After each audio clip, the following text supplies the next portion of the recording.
from its supports as the bullies ride in the car. They discuss what happened that was their fault. Reed disagrees with the way his friends acted.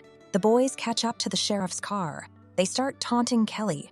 The hero realized that they might be involved in the explosion in the trailer. He jumped out of the car on the run to catch up with the bullies. As the boys arrived at the lake, Kelly lurked in the bushes. He watched the hooligans having fun in the water, sneaking up on the guys' stuff. The hero started eating their stuff. Kelly tied Tucker's t-shirt around his neck. The guys started to drown. The guys pulled their friend out of the water. Kelly made his presence known at the lake. The bullies were afraid of what a classmate could do to them.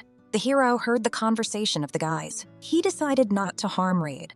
The police arrived. Kelly ran away. The guys told the sheriff that Kelly had somehow hurt Tucker. The policemen started asking them about how exactly the guys were having fun. The deputy realized that the boys were hiding something. That evening, Dominique talked to Sarah on FaceTime. Her friend asked her to talk to Kelly. The girl thought a friend had approached her house. She noticed a rice column and movie tickets outside her window. Suddenly, her mom walked up to her. The woman put her hand on her daughter's shoulder, startling her. Terry asked her daughter to close the window at night because it was dangerous outside. When the mother left, Dominique looked out the window again. Kelly decided to surprise her. He invited the girl to take a walk and talk. The hero told his friend that the bullies were to blame for what happened to Bernice. Dominique advised her friend to leave revenge behind. She thought it was better to get the boys to confess what they had done. In chemistry class, the teacher suggested an experiment with dangerous reagents. Suddenly, Kelly burst into the classroom. He started bullying his abusers. Tony wanted to fight with the guy, but Nelson restrained his friend. The hero asks the guys to confess what they have done. Tony didn't hold back. He splashed a chemical in Kelly's face. Tony got a chemical burn on his face.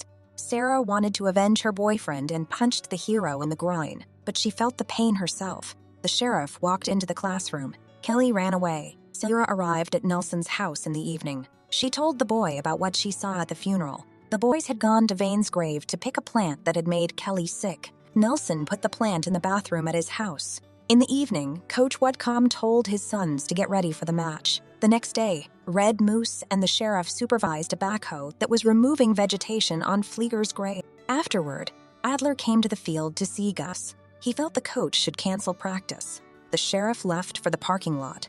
In the coach's car, he found a target and a rock.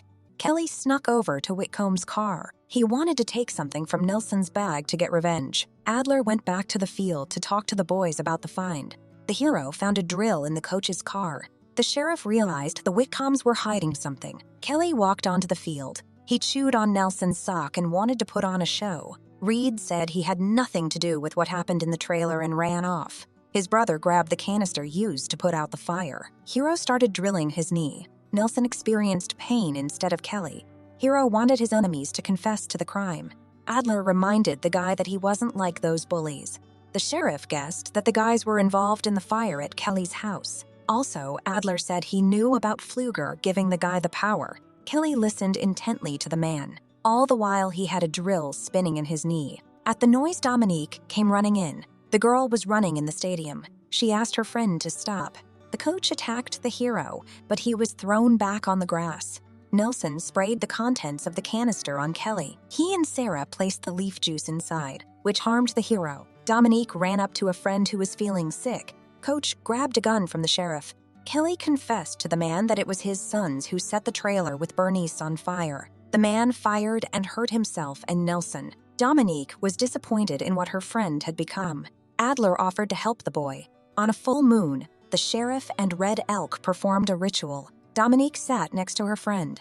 The cops arrived at the cemetery. They saw the ritual. The hero began to shake. Red Moose decided to take the cider for himself. The policeman shot at the guy and fell. The bullet grazed Dominique. The boys fell into the pit at Vane. Kelly pulled out the man's heart and ate it. By doing so, he got rid of the power. The shaman and the sheriff didn't realize what had happened to the force. The coroners were taking the bodies to the morgue. Suddenly, Dominique came to her senses. It was a film called The Unhealer from 2020. Rate this movie in the comments. What would you do in the guy's shoes if you had the power? See you in the next retellings.